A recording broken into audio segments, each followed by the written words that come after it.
Look at that. Great. So, meron tayo ditong avocado. Ayan.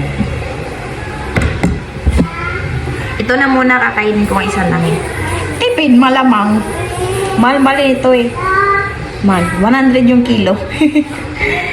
Nakain ko na yung dalawa kahapon kasi muntik ko to siyang makalimutan. Oo. Naalala ko siya kahapon, tapos pagtingin ko yung dalawang malapit na masira, kaya buti naisip, buti naalala ko, ayan, naagapan ko yung dalawa, muntik masira eh.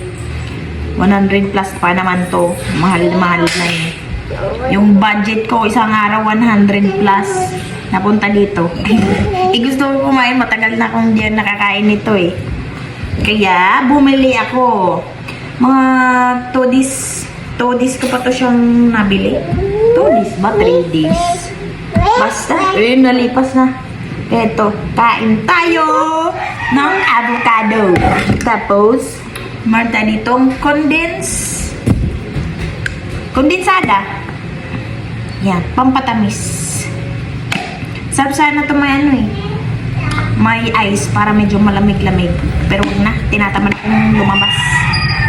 Kahit ganun yung araw ako lumili, mainit pa din sa labas. Yun. Kaya, wait lang. Let's, ano yun natin to? Tanggalin natin to. Di ko in-expect violet yung ano niya pag nahihinog. Kasi nung binil ko to green eh. Kaya akala ko talagang green lang talaga siya. Eh nung pagkakita ko kahapon, violet. Oh, kaya yan, violet yung variety niya. Ba yun? Namiss ko to eh. Tagal ko nang di nakakain. Last kong kain, nasa Mindanao pa ako eh. Nasa amin, Surigao. Yes. Doon sa tanim ng auntie ko. Ako tiga-harvest doon eh. Kaya paldo-paldo pag nahinog. Sarap. Ano to siya eh, parang katumbas na to ng itlog. Ilang itlog yun?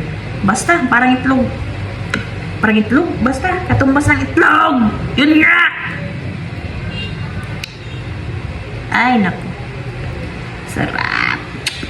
Tatakam na ako. Yung dalaw kahapon, bilis ko na ubos. Kulang pa nga.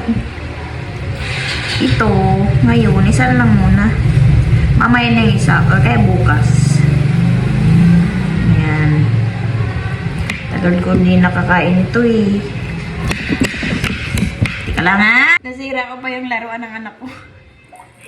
Sorry!